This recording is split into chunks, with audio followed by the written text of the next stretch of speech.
What really happened to Crystal Gayle? You'll never know. Crystal Gayle was born Brenda Gail Webb on January 9, 1951, in Paintsville, Kentucky, U.S. She was the last of 8 children born to Clara Marie Clary and Melvin Theodore Ted Webb. Gayle's father was a coal miner who developed black lung disease. In search of better medical treatment, the family moved to Wabash, Indiana, when Gayle was 4 years old. They lived in a retired miners' community and Clara Webb worked as a nurse's aide. Ted Webb died in 1959. From an early age, Gayle had an interest in singing. In 2018, she noted that she could sing before she could walk. The family's new home in Wabash was in an urban setting. She was exposed to diverse cultural groups and norms and in turn to various styles of music. She sang along frequently to songs she heard on the radio and was inspired by the music of her sister Loretta Lynn. Gayle's musical interests were shaped further in her teenage years. She started singing in church, performed folk songs, and recorded demonstration tapes.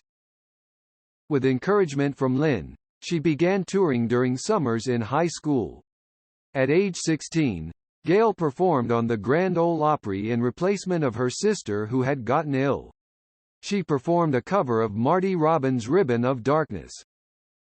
After graduating from high school in 1969, she signed her first recording contract with her sister's label, Decca Records.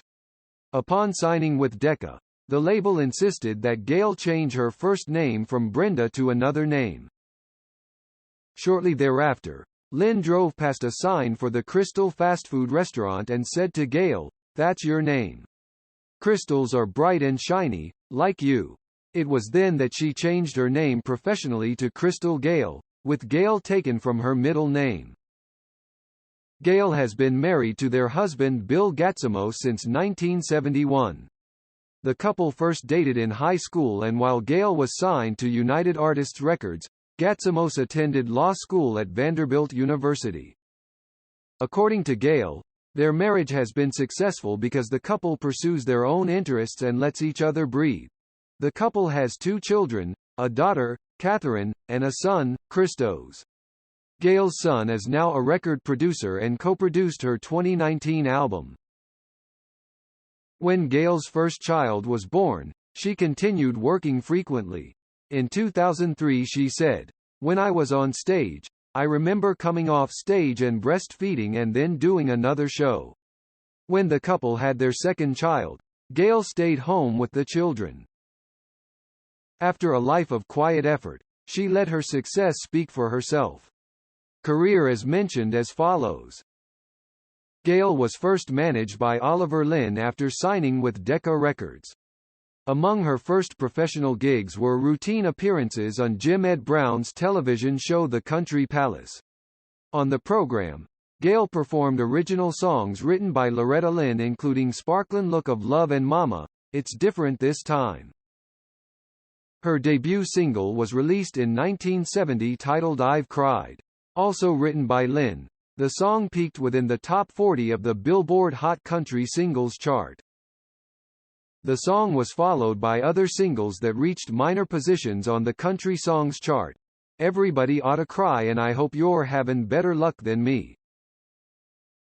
Gayle's career stalled while at the Decca label. This was due to the fact that the label wanted Gayle to record in the same style as her sister. Steve Huey of AllMusic criticized her early singles, calling them Little Loretta records. Next, Gayle signed a new recording contract with United Artists Records in 1974. Under the direction of producer Alan Reynolds, her musical style shifted. Reynolds encouraged Gayle to record in a softer, mellower format. He also helped market her music to a crossover audience. Gayle also released her first United Artists single in 1974, Restless. Mary Bufock and Robert Orman called the song assertive and sexy. The song peaked at number 39 on the Billboard Country Songs chart. The same year, Gayle's self-titled debut album was issued, reaching number 25 on the Billboard Top Country Albums survey. The following year, she had her first top 10 hit on the country chart with Wrong Road Again, also written by Alan Reynolds. She had minor hits with the singles This Is My Year for Mexico and Beyond You. The latter song was co-written by Gayle and her husband, Bill Gatsamos. Her second studio album Somebody Loves You spawned a second top 10 hit, the title track. Gayle's shift towards country pop was received better than her earlier recordings with Decca.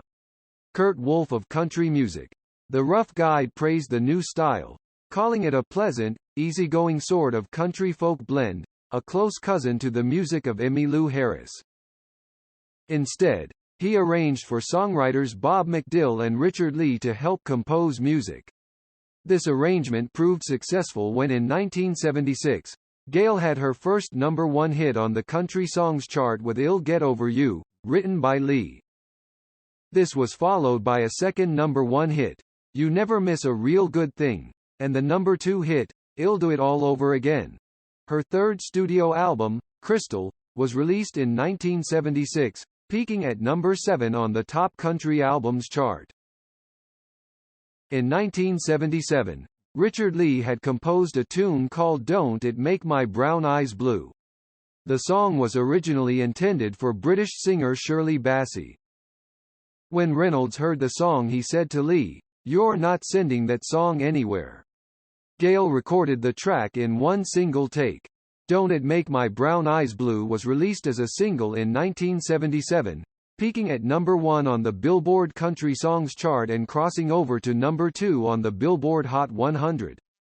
Internationally, it became a hit in several countries including the United Kingdom, where it reached the #5 position. Since its release, Don't It Make My Brown Eyes Blue has been received positively by music critics and fans. They have also considered it her signature song. Stephen Thomas Erlewine of AllMusic praised Gayle's vocals, commenting, "She never stressed it too heavily, nor was her vocals cloying. They were pretty and straightforward, making the song quite alluring." Gayle's fourth studio record, We Must Believe in Magic, was also released in 1977.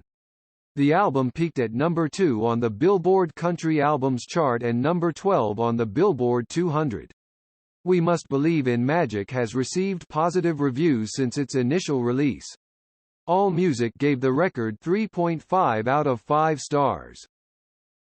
We Must Believe in Magic became the first album by a female country artist to certify platinum in sales by the Recording Industry Association of America. In 1978, Gayle earned the Grammy Award for Best Female Country Vocal Performance for Don't It Make My Brown Eyes Blue, while Lee won a Grammy for Best Country Song. In 1978, her fifth studio album When I Dream was released, also reaching #2 on the country albums chart. The album peaked at #52 on the Billboard 200 and certified platinum by the RIAA. By the end of 1978, Gayle had won Female Vocalist of the Year from both the Academy of Country Music and the Country Music Association. Her seventh studio album, Miss the Mississippi, was released in 1979 as well. It featured 3 major hits including Half the Way, which became her third crossover pop hit. Miss the Mississippi peaked at #3 on the Billboard Top Country Albums chart, #36 on the Billboard 200 and certified gold in sales from the RIAA. As Gayle's music crossed multiple genres, she made more appearances outside of the Nashville establishment. Among these was hosting 2 primetime television specials, Crystal and the Crystal Gayle Special. Both shows aired on CBS and were given critical acclaim. Gayle would also appear with Bob Hope on his 1979 television special called On the Road to China. Among the first recordings was a duet with Eddie Rabbitt titled You and I. The song reached #1 on the Billboard Country Singles chart and became her second top 10 hits on the Billboard Hot 100. In 1983, Gayle's released her next album called Cage the Songbird. It was the first of Gayle's to be produced entirely by Jimmy Bowen. Cage the Songbird peaked at number 5 on the Top Country Albums chart and number 171 on the Billboard 200. Between 1985 and 1987, Gayle collaborated with country artist Gary Morris on a series of duets. The first being the single "Mackin' Up for Lost Time." The song reached number 1 on the Billboard Country list in 1986. "Mackin' Up for Lost Time" was also used as the theme song for the CBS television series, Dallas. The pair also recorded the theme song for Another World. The theme song was also titled Another World and became a top 10 hit. Gayle would also guest star in the show as herself. The duo would release their collaborative studio album in 1986 titled, What If We Fall in Love? The album peaked at number 25 on the Billboard Country Albums list in September 1987. In 1988, Gayle released her final album of the decade. Titled Nobody's Angel, the record featured 2 minor hits, including the single Tennessee Nights. You Don't Know Me became Gayle's first studio album to chart since 1988, reaching number 40 on the Billboard Independent Albums list. In 1990, Gayle signed a new recording contract with Capitol Records and reunited with producer Alan Reynolds. The same year she released her 17th studio album, Ain't Gonna Worry. Bill Carpenter of AllMusic gave the release 4 out of 5 stars, calling it an excellent set of country pop. The album spawned several singles, beginning with Just an Old Love. In its initial review, Billboard gave it a positive response, praising the production style of Reynolds. Its third single, Never Ending Song of Love, would become Gayle's last charting single to date, reaching number 72 on the Billboard Hot Country Singles chart. Her 18th studio album came in 1992 called 3 Good Reasons. The album was produced by Buzz Stone. The album's lead single of the same name spawned a music video. As the 1990s progressed, Gayle recorded material for smaller labels and issuing specialty projects. Her first small label was the Branson Entertainment Group, where she released an album of re-recorded hits titled Best Always. In 1995, she signed with Intersound Records and recorded a pair of gospel studio albums. The first was 1995's Someday, which she co-produced with Bobby Wood. The album's first single included music that was filmed in Greece. In a 1995 interview, she explained the message behind the title track, "There are songs in there that definitely you've lived. The title track is a song that I think a lot of people, the way it's written, definitely relate to." In 1997, her second gospel collection was released titled Joy and Inspiration. At the dawn of the new millennium, Gayle expanded her musical interests. In 1999, she released an album of jazz and American standards called Crystal Gayle Sings the Heart and Soul of Hoagy Carmichael. It was as a tribute to Hoagy Carmichael, whom Gayle worked with shortly before his death in the early 1980s. Its album featured covers of songs he composed, including Stardust and Georgia on My Mind. For several years, Gayle spent time recording her next studio release. She stated the album would consist of covers of country music classics and would be produced by her son, Chris Gatsamos. In 2019, Gayle announced it would be retitled You Don't Know Me, Classic Country. It was officially released in September 2019 via Southpaw Productions and The Orchard.